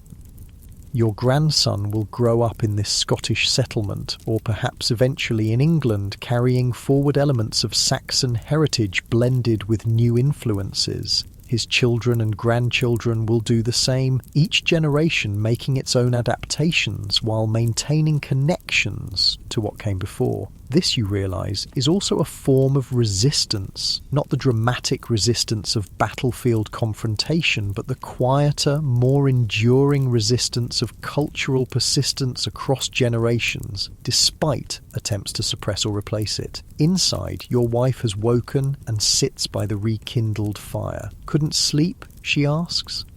You shake your head, settling beside her, thinking about our son, about England, about everything that's changed. She nods, understanding as she always does, and everything that hasn't. Her simple words capture exactly what you've been feeling. In the midst of conquest, displacement, and reinvention, something essential remains continuous. Bonds of family, cultural memory, skills passed from hand to hand, stories told and retold. The fire crackles softly as you sit together in comfortable silence. Two survivors of a historical cataclysm who have found ways to carry forward what matters most, despite everything that's been lost.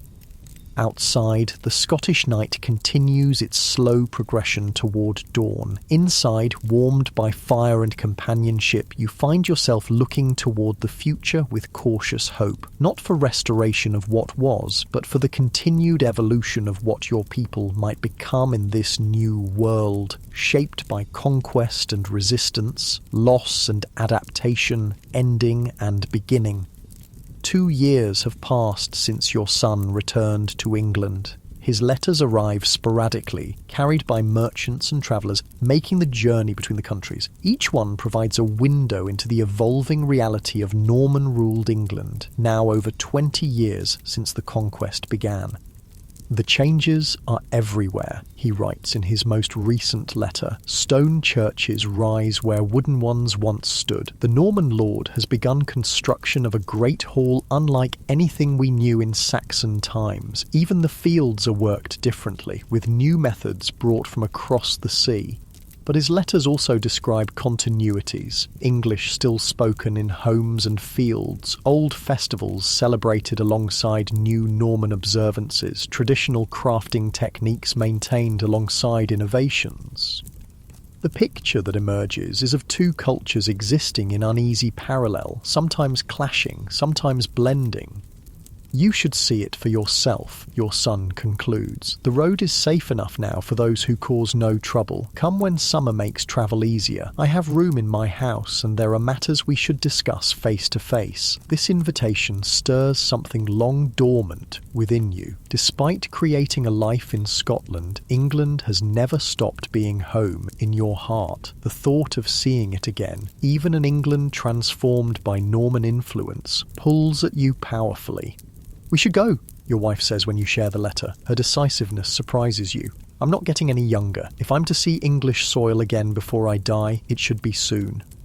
Your daughter is less enthusiastic. "It's dangerous," she argues. "The Normans might still view returned exiles with suspicion. She has a second child now, a daughter, and the instinct to protect her family is strong. But after much discussion, a plan forms. You and your wife will make the journey alone, leaving your daughter and her family safely in Scotland. The trip will take place in midsummer when roads are dry and days long. A merchant who regularly travels between Edinburgh and York will guide you for part of the journey, and your son will meet you at a predetermined location for the final leg. Preparations consume the spring months. Though the journey isn't enormous by distance, perhaps 200 miles, it represents a significant undertaking for two people of your age. You find yourself forging small items to trade along the way, while your wife sews sturdy travel garments and prepares remedies for common ailments. The settlement watches these preparations with mixed emotions. Some elders view your planned journey with envy. They too long to see England again, but lack the means or strength for such travel. Others worry that you're undertaking an unnecessary risk. A few even suggest that returning, even temporarily, represents a kind of surrender to Norman dominance.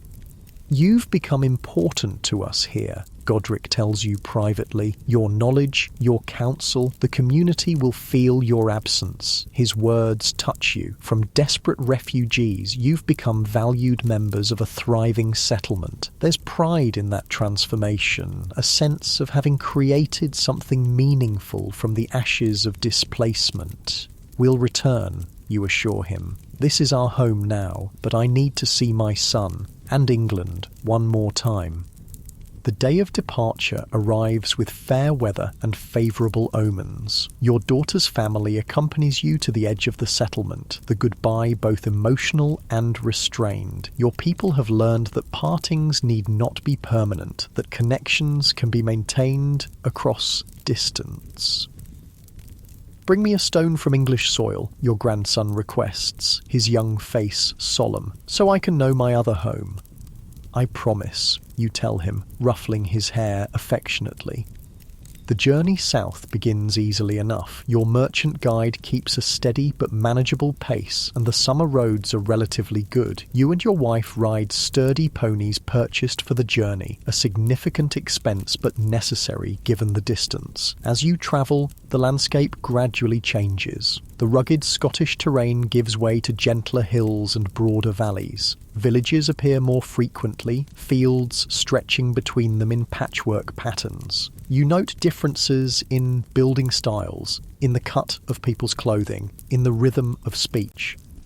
Crossing into England is both momentous and anticlimactic. There's no great wall or gate marking the border, just a gradual transition from one jurisdiction to another. Yet knowing you're once again on English soil after years of exile brings a flood of emotion. Your wife reaches for your hand as you ride, her eyes glistening with unshed tears. "It still feels like home," she says softly, "despite everything." The most visible signs of Norman rule appear as you travel deeper into England. Castles rise from strategic hilltops, not the hasty wooden structures of the immediate post-conquest years, but imposing stone fortifications built to last generations. They dominate the surrounding countryside, physical manifestations of Norman power and permanence. Villages reveal the mixed reality of England under Norman lordship. Some thrive with new construction and busy markets. Others remain half-deserted, still recovering from the devastation of the Conquest and its aftermath. In the north especially, where the harrying left such profound scars, abandoned fields and ruins testify to what was lost. You hear French spoken by mounted knights and their attendants passing on the road, while English continues as the language of farmers, craftsmen, and merchants. Two worlds exist side by side, separate yet increasingly interconnected. At an inn where you stop for the night, the innkeeper, learning you're returning exiles, shares his perspective in hushed tones. "The first years were brutal," he acknowledges. "New lords demanding more than the old, punishing resistance harshly. But things have settled somewhat. Some Norman lords have learned they need their English tenants prosperous if they themselves are to thrive. Others remain harsh masters." He shrugs. "It depends greatly on where you find yourself and under whose authority." This matches what you've gleaned from your son's letters, the uneven nature of Norman rule varying significantly by region and individual lord. There is no single English experience of the conquest, but rather thousands of different accommodations and resistances playing out across the landscape.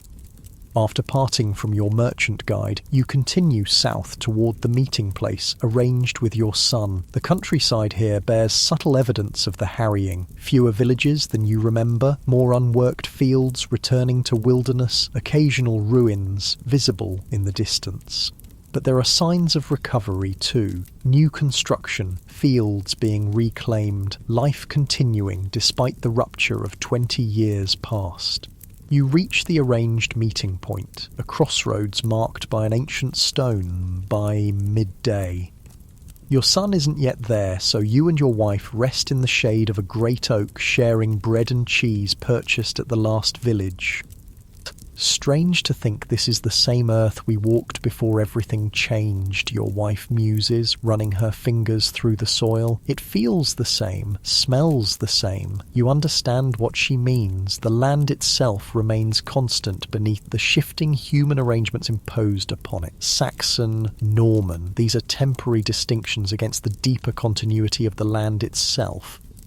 The sound of approaching hoofbeats interrupts your reflections. Your son appears around the bend in the road, riding a sturdy horse better than any he could have afforded in his previous life. He's changed in the 2 years since you last saw him, more confident in his bearing, his clothes of finer quality, his face weathered but healthy. The reunion is joyful, with embraces and exclamations at how well each of you looks. Your son has brought a second horse for the remainder of the journey to his village.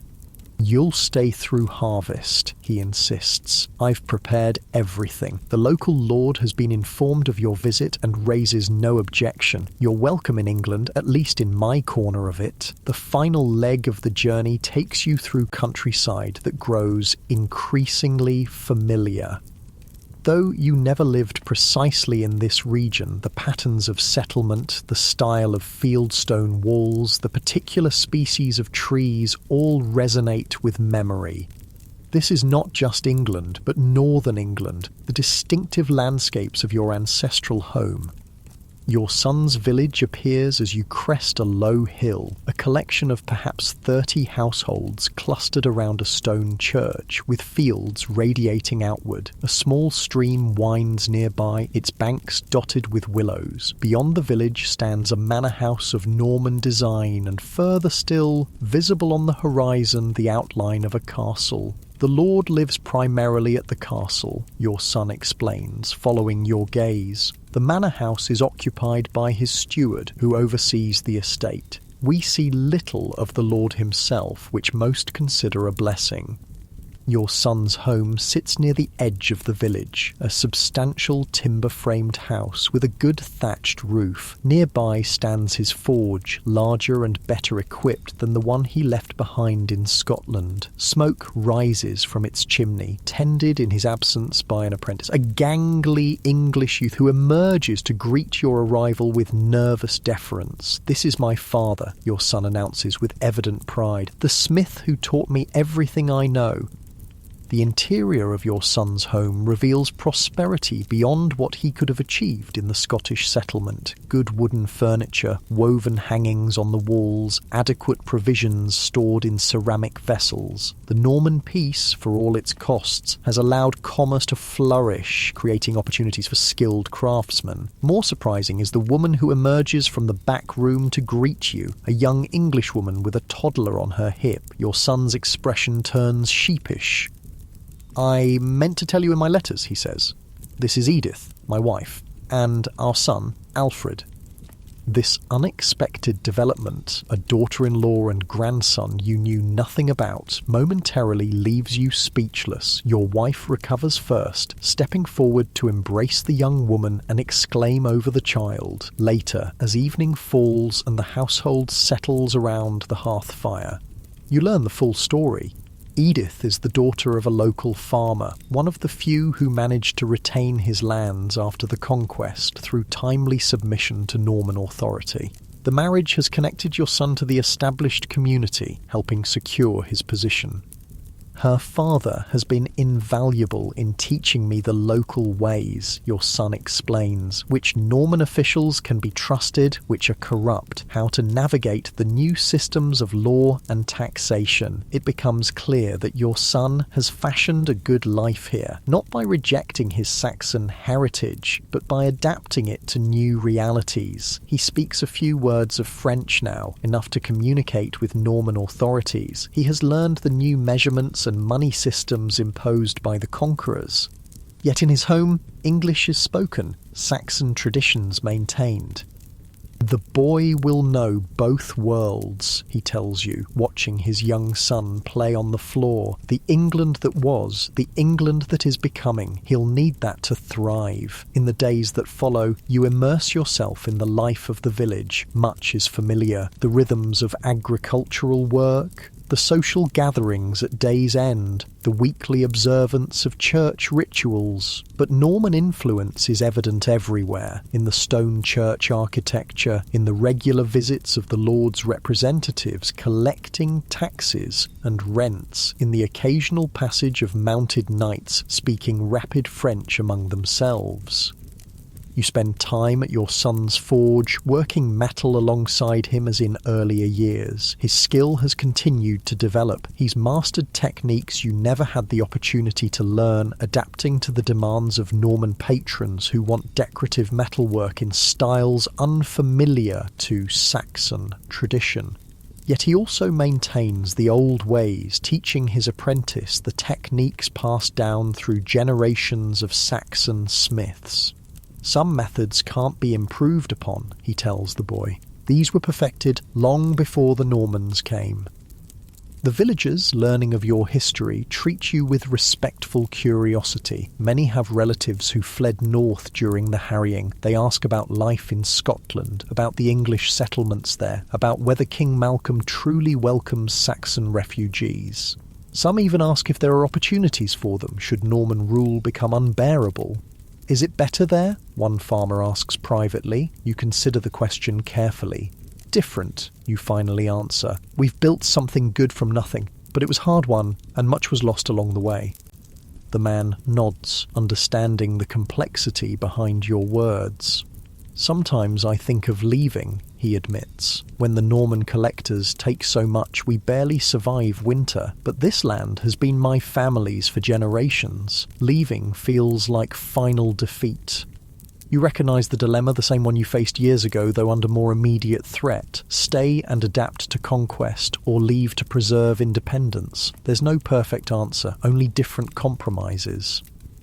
As summer advances toward harvest, you observe the strange hybrid culture emerging in this once devastated region. The village maintains Saxon seasonal celebrations, but now alongside Norman feast days. Children play games with rules passed down for generations, but also learn new ones introduced by Norman settlers. The blacksmith's craft incorporates techniques from both traditions, creating items that would have been recognised by neither Saxon nor Norman smiths of the previous generation. Something new is being forged here, not purely Saxon, not purely Norman, but a gradual amalgamation born of necessity and proximity. You see it most clearly in the youngest children who have never known a world before the Conquest. To them, this blended reality is simply England. Your wife notices it too. They're becoming something else, she observes one evening. Not what we were, not what the Normans were, something in between.